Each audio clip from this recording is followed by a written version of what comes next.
Hello and welcome, ladies and gentlemen, to a Beyond the Summit presentation of the iLeague Dota 2 Season 3 Chinese qualifiers. Here in the group stage, we've got Invictus Gaming versus O1d, and we've got some 6.84 Dota. That's right, the patch hit last night, ladies and gentlemen, and we are going into the new meta for just face first, honestly. We're diving in deep, and we're going into some Chinese Dota, seeing Faith, as well as Long DAD, drafting up some brand new tactics for a brand new patch. So we will try to go through some of the updates as we see the heroes picked up, just so you guys can get a feel for what to expect from these guys here.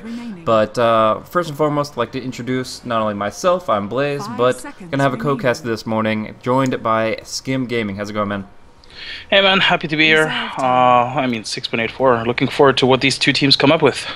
A lot of interesting stuff here. So we're initially seeing the Queen of Pain and Invoker ban. Invoker's pretty interesting because his major change wasn't until level 25. I mean, maybe you're afraid of the Octarine core progression, but really the only real direct change to him was like, okay, if your Invoker gets level 25, you get something really cool. But for most of the game, that doesn't matter too much. But actually, I think the other change was also not like. I think it's actually more significant now that your Invoke doesn't go on cooldown if you just switch the two spells. That's true. That's actually pretty huge, because usually in teamfights it gets really messy, and then sometimes after the teamfight you just want to reset and just want to go in again. And you know, I think that actually does play a good role in it, like a good role in how this hero is perceived. Although I wouldn't say it deserves a first phase ban, but you know, don't want to play against Ferrari Invoker.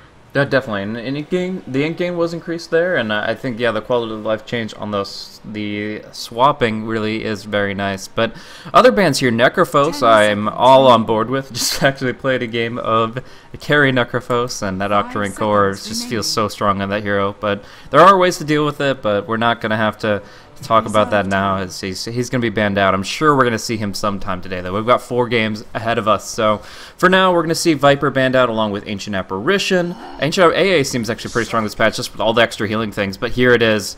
Old boys going for the core Leshrac. This is going to be so much fun. Leshrac is going to be, I'm absolutely sure, a core hero this game. Not worried about the support, because really, there's nothing that changed for support Leshrac, honestly. There's a slight change to the slow of his lightning, but really, the changes are to the items that he wants to go for this game. And if Leshrac's able to go for like the Octarine core or Guardian Greaves or anything along those lines, he's going to be able to really do a lot of work this game. So yeah, they ban out the Ancient Apparition, which would be kind of a counter to that spell vamp aspect of that item. And of course, Lina is a heavy nuker that it kind of breaks down this strategy. The Undying and Leshrac want to sustain the fight, make it last longer, and Lina kind of shuts that down with a lot of burst nuke. All players in general already have a very, very different lineup from what you usually see in the old patch. I mean, Undying first pick is really strong. I mean, we've seen it in the previous games as well. I mean, the ones we played anyway.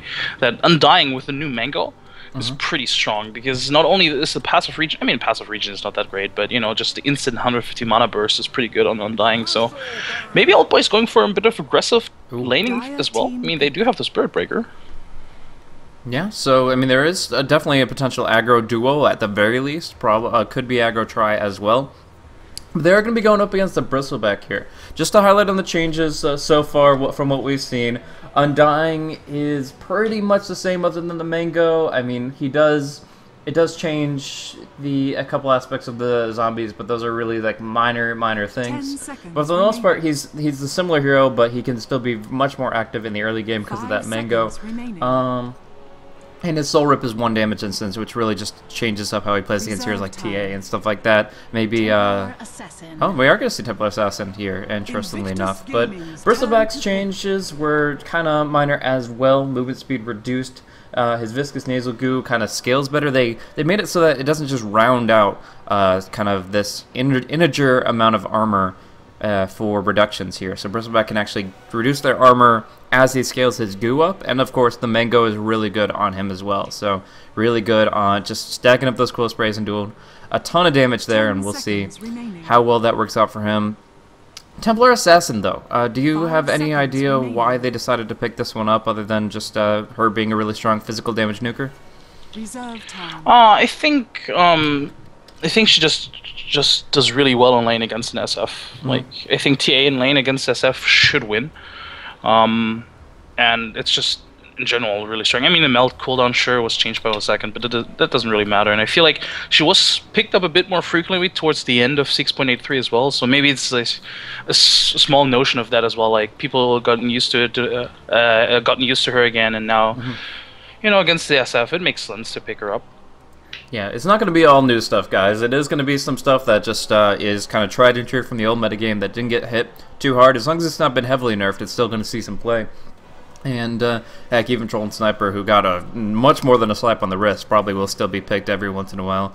But yeah, we're going to be seeing IG kind of go for the strong lanes right now. Shadow Fiend's going to be able to progress pretty nicely here. Rubik's going to be having some really good potential. Think about this. Every single Hags upgrade that was given to people and benefits each individual hero also benefits Rubik if he indeed goes for the Aghanim Scepter. So maybe getting that item towards the later stage, like 40-45 minutes in the game, you could see him getting the empowered Flesh Golem, the empowered Another Strike, yeah, as well as, of course, the Pulse Nova, all that good stuff. But here we're seeing also Jakiro coming out and going to be seeing what he can do, just kind of adding into the push, the momentum of the team. He did get a minor increase in his base strength, but I guess more importantly, his macro power just outright is stronger. 10 seconds, up to 20 with the Aghanim Scepter, and then the also area of effect has been increased a decent chunk. So good damage over time hero that's directly able to deal with Templar Assassin, and of course just getting that potential for some really good combos. I mean, maybe they could go for the Phoenix next. Liquid Fire plus Fire Spirits. You're not going to be attacking at all, and that's going to be a really powerful thing to fight against the Old Boys with. I mean, right now, Old Boys are really looking to get into the thick of things with the Undying Leshrac. Like, they plant their feet and they fight. But if you get that Phoenix Egg and all that attack speed slow, I could see there being some really big issues with them actually responding to that. Ooh, and they go for the Shadow Shaman, who has gotten, I think, significant buff as well. Just the strength gain is not to be underestimated. I mean, he's a very, very squishy support. Although I've seen people already say that it's maybe not too significant, but, you know, it depends on what kind of item build you're going to go for anyway. So I like the Shadow Shaman. They have a lot of push in this lineup with the Old Boys. I mean, you have the Leshrac, you have the Undying, you have the Shadow Shaman. So there's a lot of tower damage coming their way. And Invictus Gaming, well, they don't have... they have a bit of push themselves as well, as you mentioned, with the Jakiro. They could get a bit more deep push, I suppose, considering how much push is coming out from Old Boys, but we'll see. So, my question is, how are the lanes going to play out here? If we are following the line of thought of a core Leshrac, which seems the most palpable in this, and Joe is picking it up, so there you go. Who's going to be solo is my mindset here. Are we going to see a 2-1-2? Are we going to be seeing, it looks like DD, Spirit Breaker maybe on the solo lane? Are they going to go aggro? What do you think this breaks down to? I think they could go aggro with the Undying. Undying, Shadow Shaman, and Spirit Breaker. I think Leshrac does fairly okay for himself in the lane. He would be up against his Bristleback, which is not ideal considering how squishy Leshrac is, but since he's so fast, I think he should be able to kite around the Bristleback. So I think if they want to go aggressive, I think they can. Yeah. And as for Invictus, it's pretty straightforward. You have the SF in the safe lane, in the mid lane, and the Jacob in the safe lane. Definitely. Luo will be taking the Bristleback to the top lane. Gyrocopter will be covered up by his supports, Rubik and Jakiro, which are pretty good on a defensive sense. But DD is their off-lane player, while Zhou is their carry, so it might be the Leshrac in the tri-lane. How do you feel about Spear Breaker versus Bristleback, if that's what it comes down to? I'm going to give the edge to the Bristleback because I feel like in most melee matchups, I think Bristleback should be able to win. I guess it sort of depends on how lucky you get with the Spirit Breaker, but I don't think it's an ideal scenario for you because, quite frankly, I think it's easier to farm with the Bristleback on that lane. So, we're seeing some Boots first pickups. We're not seeing any Mangoes just yet, but... you know, still initially going to be seeing some good mobility on the Leshrac and the Undying. Could just kind of go for our first blood play, possibly. I mean, even just level 1 Diabolic Edict is really strong for kind of getting that single kill. Otherwise, just using it to kite and maneuver in the lanes. Very confident in his last hitting ability with only 48 right-click damage. It's going to be pretty interesting. But just a quick introductions for those that don't know. Zhou is going to be leading off the old boys as the boots first Leshrac farming on, it looks like, the safe lane. 820, the eHome legend, is going to be supporting on the Undying along with Long DD on this Shadow Shaman. YYF's going to take the Templar Assassin to the mid lane, and that will leave DD's off lane Spirit Breaker to go down bottom. One word for him. Cheesebug is over on IG. We're going to be seeing Cheesebug supporting on the Rubik Ferrari. 430 on the Shadow Fiend. He'll get the bounty rune down bottom. Faith is going to be running on this Jakiro. That leaves Luo to take it. Looks like for now a safe lane Bristleback to leave Burning in what they thought might have been a 1v1 matchup. Or are they going to go aggro themselves? It looks like that is going to be the case. Gyrocopter heading up top and going to be having his allies rotate with him. Do you think that the Jakiro and Rubik can really take this aggressive stance? I don't think the two of them themselves, but just with the Gyrocopter, because Rocket Barrage is one of probably the strongest builds in the early game. Yeah, I think they can do this. I mean, look at Old Boy's line. Look at Old Boy's duo lane. They have two very squishy heroes with the Leshrac and the Shadow Shaman. So, if they do lift somebody and drop an Ice Path on him, isolate him from a Rocket Barrage, he should be dead. Yep, so we'll see a 3v3 action up top. We're going to have to keep our eyes peeled for some kills there. Right now it's level 1 Ether Shock, so they're not going to be able to lock anybody down too hard, but around level 2, level 3, there's certainly to be a first blood opportunity up there. In the meantime, we'll check out the mid lane here. 430 already getting a couple of Necromastery stacks up before he hits level 2, and then he's going to have to farm under the tower while we're pressuring this lane very directly. Like, look at all these creeps. He's got the double wave going on for him with that block. So, very difficult for Ferrari 430 to get all the momentum he wants out of these first couple of waves, but he'll get there in the end. Meanwhile, down bottom, Luo versus DD. They got the Bristleback, they've got the Spirit Breaker. Both of these can kind of slug back and forth brawl, but one mindset is, does the Spirit Breaker need a magic stick in a 1v1 matchup against Bristle? I think you kind of want to, just as a safety net. In case something does happen, you just always have that stick to back you up. Alright, and so, it's just going to be kind of back and forth on the lanes, but topping out the last hits right now is actually Zhou on this Leshrac. 6 and 2. Magic stick for himself, of course, in a try-v-try. And what do you think would be his first item? Just the Arcane Boots for the spam for himself and his allies? Yeah, Arcane Boots, you can build towards the Bloodstone, which I mean, despite all the new items, I still think you kind of want Bloodstone first on the Leshrac and then work towards that Octarine core, maybe. Yeah, definitely makes sense. Oh, Faith only has the Liquid Fire right now. He doesn't actually have any good control. Like, he really needs either the Dual Breath or the Ice Path to contribute directly to the lane, but right now he's just Liquid Firing it up, and he will be approaching level 2 very quickly, so... right now, he's actually the only one in the game that's level 1 still, but that should be changing up pretty quickly. I don't know why he went for that Liquid Fire, to be honest. Maybe they saw an opportunity early on to just harass the supports, but I feel like with an Ice Path, they are better. He's a better threat on the lane if he has that. But for now, both tri lanes are just making sure their carries are getting farm, and Old Boys are just getting the better trade right now. Yeah. So do you think there's any chance of other heroes picking up some of these newer items? Like, I mean, Silver Edge doesn't seem great on anybody, but maybe the Shadow Fiend here, or maybe the Spirit Breaker could get it. Just it does give strength as well as, of course, that damage boost. Anything else? Oh, we're going to see Bernie taking some hits here. Going to be caught out by that Split Earth and Lightning combo. The Lightning spam again. Look at that slow and the damage. Shackles connects on a Cheesebug, and one more hit will come out with the Soul Rip from 820. That Lightning, just so fast, doing so much work. Only a 4-second cooldown, but getting that much of a slow out of it. They were able to get so much nuke in that situation. You can just see him actually doing 450 damage just from those few spells. Yeah, the slow is really strong, and the range is also pretty good, so this is pretty difficult for IG, honestly, because they were already not getting the best trade up here, and now they're also giving up 2 kills to the Undying, who... I mean, it's to support Undying, but look at him, he almost has Arcane Boots, and as soon as he has those up, he can just spam everything he wants to. And, I don't know, I think this is one of those scenarios where you might even want to consider, hey, do we want to make... even like rotate a bit, or do we like send the support somewhere else just to make sure that we get at least something more out of the other lanes? But for now, it looks like they just want to stick to this try versus try. Yeah, and I mean, I feel like there are some aggro tries that can really do well in this situation and still deal with the damage output of the Leshrac just by focusing him down quickly. Make sure he doesn't get the second lightning wave off. But we're going to see a pullback here, telekinesis, and going to get some good rocket barrage hits in, but they're not going to be able to bring him down just with the flat cannon alone. He's going to barely survive, tango up, and then die under tower as Faith dives deep. We see both supports going down. Burning's fine, he's sitting at full HP, but both individual supports getting locked down, shackled, and diving under tower. So that's going to be a 2-for-1. How do you feel that trade actually weighs out in the grand scheme of things?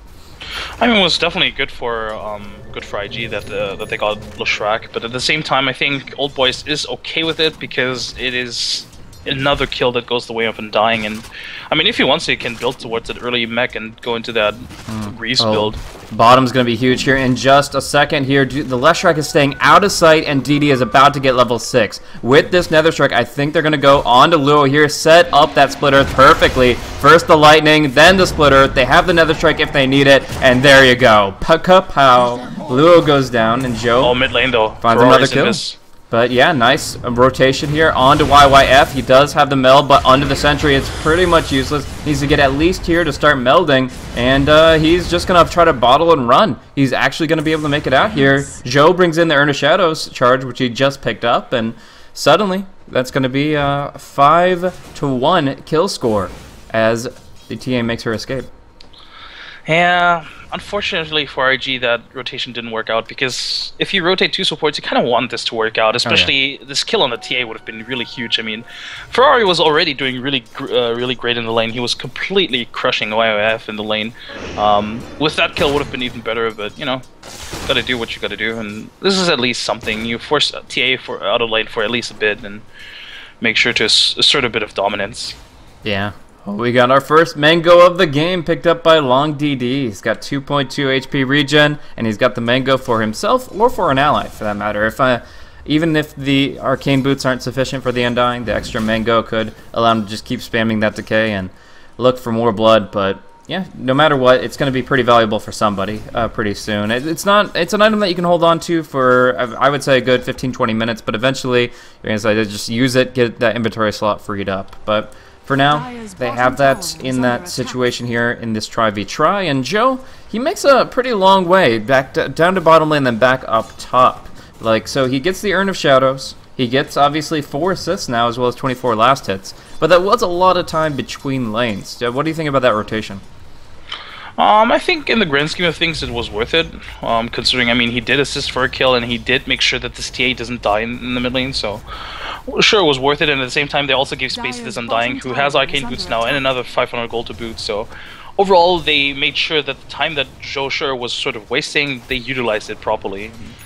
They get the most out of it. Whereas if you look at IG, their supports, they're rotating a lot without actually doing anything, or at least not accomplishing anything. But now there's a smoke up for Ferrari and Chizbug. Oh, Burning's going to get hit, though. Lightning and Hex going against him. They connect with the Shackles. The Ice Path is not coming through, so Burning will go down. They will, however, get a return kill on the Shadow Shaman. Now the charge. Can they break this Invis? It looks like they're just going to go on their next target. Cheesebug will be going down to a quick punch of 820, but Luo is now in the thick of things. Magic Stick at full. The Spirit Breaker will be able to retreat, and that's just going to be a 2-for-1. That favors Old Boys once again. Second Invis rune for Ferrari, and if he hadn't had that rune, he would have died there as well. Oh yeah, definitely. Ooh. They want to go on Luo? That's a bit greedy. Don't think... Are they...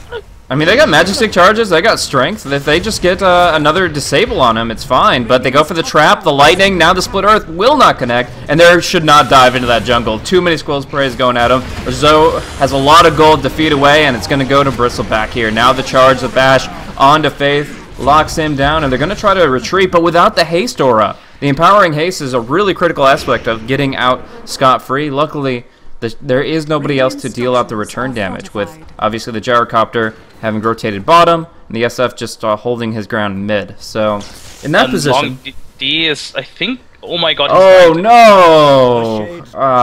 Mango won't help you there, man. He goes down to the tower, just takes one too many shots.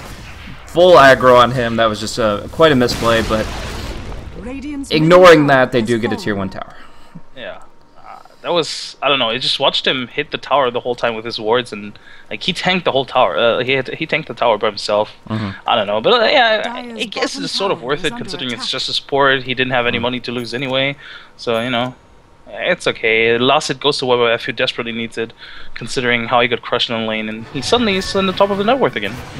YYF's gonna go ahead and farm out the Ancients here. Not gonna be stacked up at all, but still able to get a lot out of that. Wow, very far forward is Luo here, just compressed on 3v1. They get the Tombstone down with the Shackles. There is no way Luo gets out. Now, I will note that the Tombstone zombies aren't very good against Bristleback with the Quill Spray, or they weren't. But now, okay, we're actually going to see Zhou lifted up, going down, and that is actually a really good pick off for them. Again, the Leshrac is a very key hero to bring down this quickly.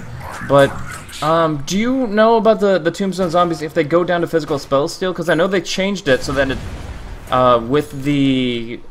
Essentially, the text reads, Tombstone zombies now require 1 attack to kill rather than having 30 health. So does that mean that they don't die to things like Acid Spray, Counter Helix, Quill Spray? Yeah, I think it has to be like an actual attack. Like, wow, you have to right-click them. So that is actually a huge buff to Undying there. I think it's the same with like Familiars, who now also, like, with the Phoenix deck, for example. Yeah, okay, so we're going to see Ferrari go down quickly. Cheesebug followed through after the fact. YYF doing so much damage here, and they just waved themselves in. They walk past the Macropyre, shrugging it off. Long DD barely survives, and they just take it 4-0. That was just IG getting very aggressive, very active, and then honestly, just Old Boys unleashed everything they had. They were able to go in with the Haste Rune, good movement from YYF, but in general, it was just the entire Old Boys spell set that enabled them to make a play like that. They're just stronger right now until the mechanism comes out on Ferrari. Yeah, and this is like the dream for any TA. Like YF was just able to get into that fight. Nobody was able to disable him because they weren't really focused on him too much, and he just went in and cleaned up and get another tier 1 tower. And looks like YF is that going to be a Desolator?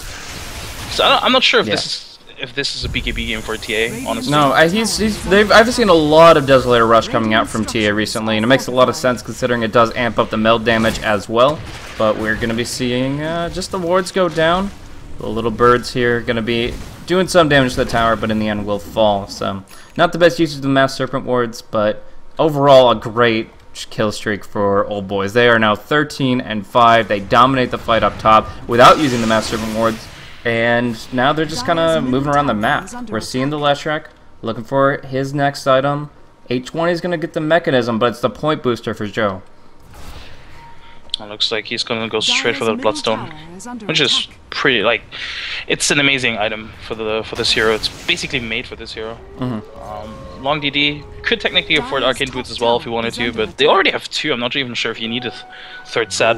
Might as well just save for that Blink Dagger, because if they do get that Blink Hex initiation, they can pretty much kill most of the heroes.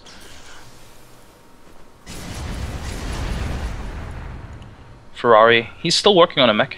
Yeah, unfortunately, he just hasn't gotten that much off the map here. 1-1-1, 66 last hits. It's okay, but it's certainly not where you need to be at this stage when you're this far behind. The mechanism is going to help them in the fight so much, but right now, the overwhelming magical damage output from Zhou is just something that they can't really deal with. If they can't focus Zhou down at the beginning of the fight, they can kiss their opportunity to take that engagement goodbye, because now there's a mechanism up on the Undying. Getting out that Soul Rip on him would be huge, but we're going to be looking at an early Roche attempt. Without Diabolic Edict, it seems difficult, but TA will be the one to tank it up. I'm really surprised as well, because, I mean, yeah, they're going to get it, but they're going to trade away a tier 1 for nothing, basically, and they're giving away a lot of time for IG to just catch up. I think IG is pretty much aware that this is happening, but they don't really care, because they got a tier 1 out of this. They're farming on most of their heroes right now, so it is an okay trade for them. And yeah, there's an Aegis, but, you know, can't contest it anyway, I feel. Okay, so it's just the aspect you can't contest it. Generally speaking, that tier 1 Radiant killing the Dire tier 1 top tower is a very common trade for Roshan, and most pros say that they would favor the Roche in that case, but it all really depends on what you do with the Aegis, right? If YYF isn't able to be very active and aggressive with this Aegis the Immortal, if he just has to passively farm and wait it out, then it's not that big of a deal for IG. But if YYF is able to take an objective off of this and maybe even take a fight off of the second life, then it's huge for them. So we'll see. Right now, Blade Mail's up for the Spirit Breaker. He's moving forward, looking for a prey, and as soon as that smoke pops, he should have a good idea who he's charging. Faith coming back to the lane, up to the creep wave. Oh, man. If he walks into dire vision, he is just absolutely screwed. DT, he can smell it. He knows something's up. There has to be someone here. He just knows it. Oh my god, they're just passing each other. Oh my gosh, that's so awkward. But now, I mean, Faith is here. Living on the edge. Oh my god, he's so lucky. I can't believe how lucky he is. That is insane luck there. I'm not even sure why he's there, honestly, but maybe it's just to experience great fortune in that pass by. Instead, Spirit Breaker rotates bottom. They start to go aggressive. They say, okay, well, nothing worked top. Let's go tier 1 bot. So Undying will be TPing too. It was a kind of a delayed TP, but he'll be making his way down that way. And Desolator's up, so why not just force every objective they can? Do you think they could go to the tier 2 with this? Obviously the tier 1 is up for grabs, but I actually feel like they might be able to push beyond that. Depends on how IG is going to react, if they're quick enough with the split push, because right now they're in a good position to just force out TPs back, so I don't know. TA is not really there for the push either, so there's a significant amount of damage missing. You only have one level 1 edict. I guess you have the Shadow Shaman wards, but I think IG with just the Rubik and Jakiro and Bristleback, if they do assemble bottom, they have enough counter push to just get rid of the creep wave and the wards. So we're just going to see them pursue forward here, and I mean, Spearbreaker's happen to be on the front line. He's level 10, he's got a lot of HP, the mech and the soul rip behind him, and that blade mail. There's absolutely nothing stopping DD from just charging anybody he sees with his allies in range. But Vanguard does come out for the bristleback. We'll see if it'll help him out a little bit here. It's block mechanics overall, I would say, are not as strong as they were before, but you know, it's still a pretty standard item for the bristleback here. Oh, and I like this decision from Old Boys. They're just going to force the issue and just going to push high ground as well, because they didn't use the wards at all for the tier 2 push, so they have everything up if they want to. 1.88, Mass Serpent wards down. The tower going to be dropping quickly. That Macro Pyro is going to hurt, but they can kind of maneuver around that. It looks like Joe will walk in it a little bit, but for the most part, this tier 3 is falling, and it's got to be IG that dropped the call down and commit to a fight. So we'll see here. It's only 1200 HP on the Gyrocopter, and obviously they are worried about this Aegis on the TA. Two heroes that are pretty much unassailable in the front line, Templar Assassin and Spirit Breaker. They just don't want to fight them. But look at that trap. Sonic Trap comes out. The zombies keep on chasing. Ferrari 430 dropping so low. The Requiem is going to come out just barely in time. So they do take out TA. She'll be coming back. And Burning doing a lot of damage on the back line. So 820 dropping low. It looks like he'll fall too. And YYF is now the last man standing. IG holds strong in the end. They are able to bring it back. Triple kill for Burning. A great high ground defense and a very active movement from Old Boys. I mean, they pursued halfway to the fountain there just to get those kills, and it seemed to be worth it at first, but once Burning came in the backline and dished out all that damage, up to actually 3,400 damage in that engagement, they were able to bring it back. I mean, you pointed out at the beginning of the fight how the Psionic Trap caught like 3 or 4 people, which was huge. Sure, but Burning's call down caught everybody. It was insane. It was a call down onto a, I think, 3-man Ice Path as well, so huge combo there. Oh, Faith in the mid lane is gonna get caught out. Actually, no, they're just gonna back off. Yeah, I mean, they're not in as good of a position as they were before. They do have a Blink Dagger on this Shadow Shaman. They'll probably kill this homing missile, or try to. Looks like it'll knock Spirit Breaker on the noggin, but essentially, yeah, they go in very confident with that Aegis, and they extend pretty far. It was a nice opportunity, but Burning just shows them what he's made of there. He's really, like, right now, and at this stage in the game, Gyrocopter's doing all the damage that he needs to naturally. He doesn't need items for that, just the treads, the Aquila, that kind of thing. The one thing that is really was lacking in that fight was survivability, but because he didn't get focus whatsoever, it didn't really matter if he had 1200 HP or 4000. It's just he could go ahead, do what he needed to do. They didn't disable him, they didn't hex him, and he was able to just completely annihilate them. But they're not hesitating at all. They're forcing a bristleback buyback, and they're still marching to the high ground with this next creep wave. Observer Ward comes out under the Sentry Ward, but they're going to have to tango that if they want to kill it, because it has to go down quick. Yep. I mean, this is the same scenario for Old Boys, basically. They have everything up. They might as well just push high ground if they want to. And yep, there it is. You can just do the whole thing again. Alright, so right back onto the racks, doing some good damage. Lua has to come to the front line, but now Undying, he's got the Tombstone down under the Mass Serpent wards, just trying to make sure they can't actually engage into that position. It's an area denial effect that allows them to poke at these racks over and over as the zombies stack up. The Flat Cannon doing some good work here, But now we're going to be seeing the Requiem actually trying to dissuade them from pursuit. So DD will cancel his charge, but everybody's sitting just above half HP, and Old Boys, they still haven't backed out yet. But it seems like with the Tombstone gone, the Flesh Golem expiring, the Massive Rewards out of commission, they're going to leave the melee racks at half HP.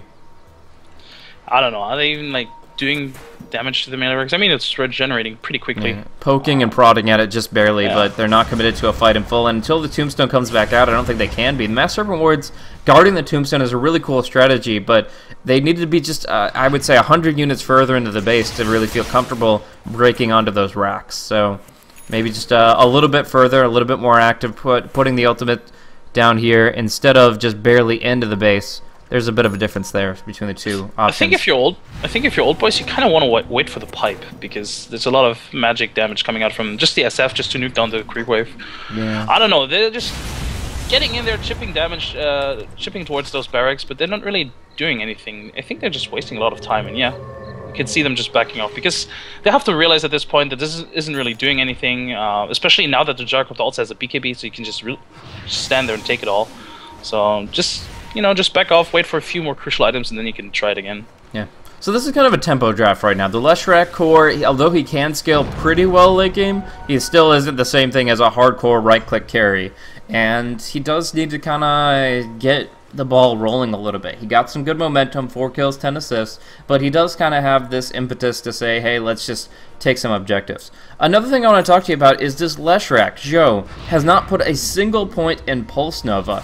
And I feel like that's a bit of a mistake. Pulse Nova used to be a skill that you weren't really able to skill early. We're going to see a charge on Ferrari and no Invisor this time, so he should be going down. But we used to see Pulse Nova as a skill that you would kind of use sparingly. You would at least pick it up at like level 9 or later because of the mana cost. But they've fixed the mana problems. They've increased the damage. It seems like a really good value point now, but Joe ignores it here at level 11. Yeah, I don't know why he maxed Split Earth anyway. I feel like Split Earth is a good spell to just have on level 1. Like, sure, the radius increase is pretty good, but at the same time, it's pretty different. Like, it's not the easiest spell to land anyway. Usually it's just a follow-up stun, so the radius doesn't really matter that much. And yeah, as you said, I think Pulse Nova at this point is actually good enough to skill on level 9, 10 or something. Well, we're going to see them look to break the base now. The Shadow Fiend is down for the count for 10 seconds. Burning's going to pop the BKB and the call down, just buying time for the SF to come back into it. And YF's going to take a lot of damage here. Wow, ultimate's flying out back and forth. Tombstone, Massive Rewards, Burning kills the Tombstone, but now he's out of BKB and he's just going to get another struck. So he's down, has to buy back instantly and come back into this with Flat Cannon on cooldown. He has no more damage to bring in, but Ferrari does have this DD rune. Will get the Shadow Rays. Now the Eul Scepter onto the Undying, trying to finish him off, but the Ice Path doesn't linger. So 820 retreats, they'll heal themselves back up. But have they done the damage? Just saying that they've got the buyback on Gyrocopter, the 10-second BKB charge, and that 1,000 damage on the tier 3, is that enough for them? I think that's enough, considering the lineup. I think that's enough. And it's actually, like, look at this Undying. It's quite disgusting how much heal they have. I mean, yeah, sure, you want more out of these sort of pushes, but at the same time, IG have a pretty good lineup to fight on high ground, so it's also pretty difficult. And I think they just learned their lesson. They don't want to extend too much and maybe just wait for another Roche before they fully commit to another push. Yep, so now we're seeing them kind of spread the map a little bit. But if you look at the experience graph, it's actually pretty telling of the current aspect of the game where they're stalling things out. IG are just holding the high ground. They're not really losing all that much. A little bit of structural integrity in their base, but overall, it's kind of drawn to just this standoff, this stalemate, where Old Boys can't necessarily fully push and fully commit to the high ground, and so they're poking it down. And as a result, what was a significant experience Ferrari lead top lane is going to be gone. Ferrari will be cut out by the chain stuns. Yules and Mech or not, he's going to be going down here. And it's going to be the last hit going to the Spirit Breaker. So he's going to get his BKB out a little bit faster here. And BKB seems like a pretty good item to look to break the base with. We see Joe is buying an Ogre Club that could be towards an Ags or a BKB. And then we also see the Ogre Club on TA. Is this just like the strat where you pick up 3 BKBs, have a pipe, and then you say, okay, now we can high ground because magic damage means nothing? Probably. I mean, I did say before that it may not be the best BKB game just because there's not too much disabled, but yeah, just the magic damage itself. Oh, Joe. Yeah, you're dead, bro. Yep, caught out unfortunately will have to suicide. Doesn't give anything to IG other than the Lightning Storm spell steal, but it is going to be his death, him respawning in about 8 seconds. He had a pretty good respawn timer there, but even still, looking to farm things up on the Radiant side. They've got a couple really good wards that I like here from the Dire. Placing out on the high ground here as well as on this cliff over the top lane. Essentially just covers up the Radiant Ancients for YYF to take for his own. So with that blink mobility, with just his natural ability to tank up those Ancients well, it essentially takes that resource off the map for IG and gives YF control. Now he pops the DD, goes into the Roche Pit. Doesn't really prime his refraction earlier than he could have, but with Joe coming in with the splitter, they should be able to take this down no problem anyways. Yep. And with this Joe, well actually no, he's still a bit off, but he's very close to his BKB. And YYF, oh, it's actually Joe that picks it up. I thought you'd just give it to YYF so he could just, you know, stand on the front line, just do this TA thing. But I mean, I guess Leshrac is one of these tiers, like, it's pretty much like Storm, where you just expend like all of your mana, all of your HP, and when you come back, you can just do it all over again. Yeah. But I still feel like TA with an Aegis can just deal so much more damage in the team fight. Just the way you play as a TA, if you have an Aegis, just because you know, okay, I'm pretty safe. I have a BKB anyway, and I have my team to back me up if I come back again. So I don't know. Yeah. I agree with that generally speaking, but I think they want to get Diabolic Edict on the racks. I think that's the big difference here. Is Joe cannot go up to the top of the steps without an Aegis, so he says, okay, well if I have that, then I can get Diabolic Edict on the racks, and at least they're doing some more poke damage than what we saw with their previous formation with the Mass Serpent Wards and Tombstone. So it's just kind of it's an alternate sieging tactic. I generally agree for combat, but in this case, the way they want to break the base open, I think that they might find more value on the Leshrac. I like this decision from Old Boys to just retreat right now, because both Joe and YYF are like 1,000 gold away max from their BKB, so it doesn't really make sense to push now, right before you have the BKB. You want to push right after you get it, and yeah, just farm the enemy jungle, cut down on their economy, and make sure that you get those items up before you actually commit to anything.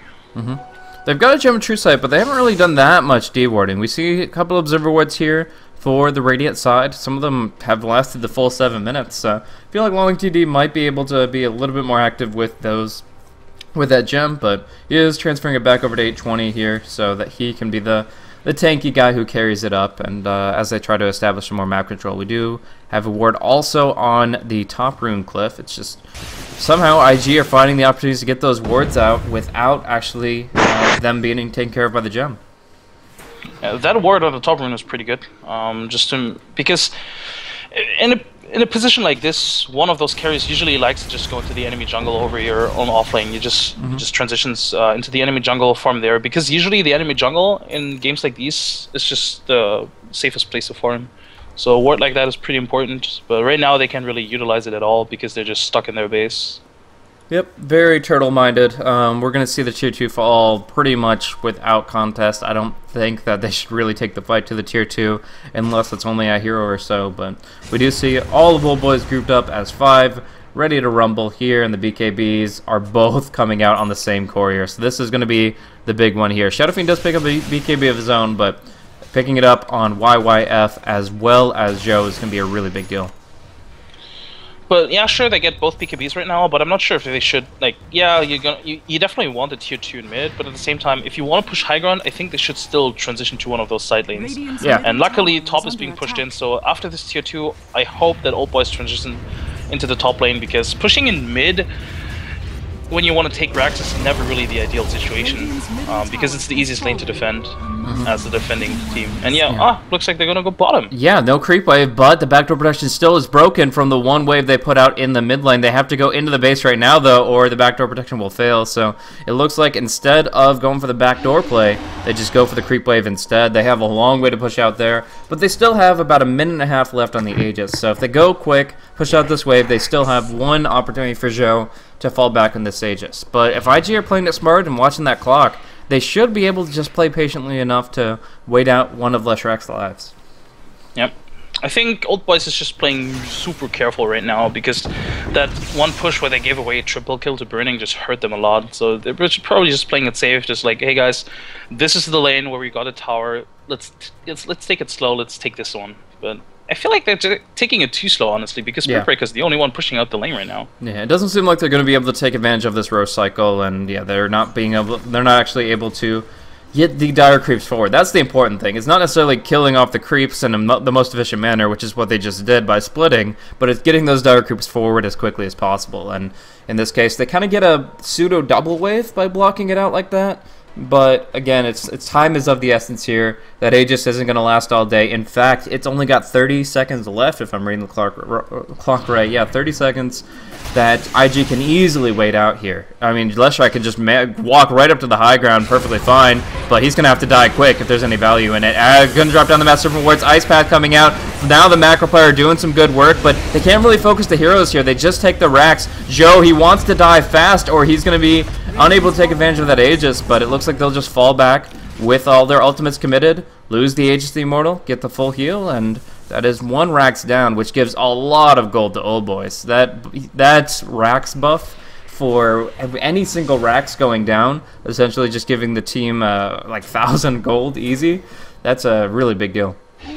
Doesn't get much closer than this though with the Aegis timing. Like as soon as he walked out of the base, bam, he just gone. So you got to be a bit more careful than this now. I think they were a bit like. I think IG could have maybe contested this better. I feel just because I think they were in a good position and they should have known that the Aegis was going to run out. So maybe even pursue for a kill. I don't know. But at the same time, it is just a melee Rex because of the Gyrocopter and the SF, who are pretty good clearing creep waves. It doesn't really bother them too much. Yeah, the super creep aspect doesn't. But the one thing to keep in mind is that the melee Rax bounty for each hero was buffed up to 275 gold. That is a lot of gold that Old Boys that's a huge deal. Able to pick up. So I mean, that's a 1,200 boost in the right direction. That's gonna certainly help. But we'll see here. I'm getting some D wards out. I like this movement. I like this movement from Old Boys. They're immediately smoking up. They have one pushing up the lane, and they're smoking up, and just standing here on high ground. They're just gonna pick somebody off that is hopefully gonna rotate. But looks like IG's playing it very safe. Maybe not. They're going to see Faith possibly cut out. Just 1 lightning and he's gone. They get the Blink Hex. It's a golden sheepy hopping around and Faith goes down. No buyback on him. They're pinging it out. They're looking for DD, but he's way too tanky. It's going to be Cheesebug charging onto Long DD. Burning's cut out all by himself, though. They'll now strike him back. Even in the call down, he doesn't do enough here. YYF's going to pursue Meld Strike to bring him down, and suddenly that's 2 heroes out without buyback. It's going to be in the mid lane here where Long DD gets caught out quite effectively. It looks like he'll be nuked down, but they're going to march right into the base here fearlessly. Cheesebug, oh my gosh, that Meld Strike doing so much damage, and now even Luo with the Crimson Guard is still having a hard time tanking it up, but it looks like he might make it back to the fountain, and in doing so waste a lot of Old Boys' time. They could have been hitting on this tier 3, so they are going to be falling back out of the base. Backdoor protection is not up right now, but they still have to go with the creep wave to feel safe about it. Now going to see an attempt at a Requiem canceled by the charge. He should have BKB'd first, but now he gets it off. Unfortunately, it's along with his death, and now we see the tier 3 fall abruptly. Now it's going to be the macro player Ice Path forcing them out. Nice pipe of insight from 820, allowing them to fight in the fire and in the flames. Melee Rack's going to be focused down here, and with the Desolator right clicks, they should be able to take all of these racks up top, leaving the 1 lane, but it's not just the lane, it's the game itself that goes the way of the Old Boys as they take a 16,000 net worth advantage, a 12,000 experience advantage, and a 33-minute victory. Quite a convincing victory at that. I think the draft and the way they executed the draft was actually well done. Sure, they overextended themselves in like the first, I want to say 3 pushes or so, but after that, they learned from their mistakes and they just did it all over again, but in a better manner. So yeah, strong showing from Old Boys. Yeah, I really like that. That was obviously them playing their most aggressive strategy and kind of throwing IG off kilter here.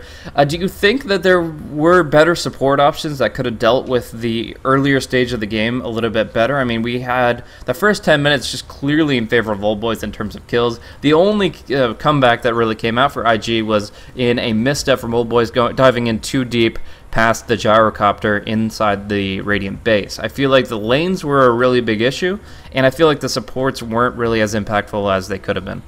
Yeah, I think the Rubik pickup was too early because I think the Rubik was a second pick or something, and I don't know. It felt like the Rubik didn't actually do anything. I felt like the Jakiro was pretty strong. I feel like the Ice Path was really good in those team fights to coordinate and just to control everybody, but Rubik didn't really accomplish anything.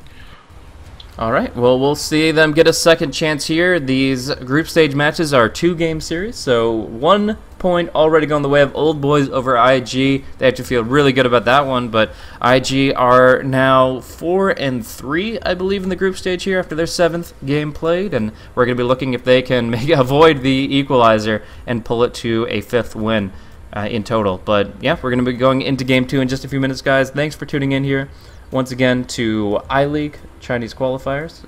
I myself am Blaze. If you enjoyed the commentary, look me up at twitter.com/blazecasting, and of course my wonderful go-caster here at Skim Gaming. Send us some feedback, send us some love, hate, whatever you want, and of course check out beyondthesummit.tv, their coverage hub for all things BTS, and we'll see you guys in just a couple minutes for game number 2.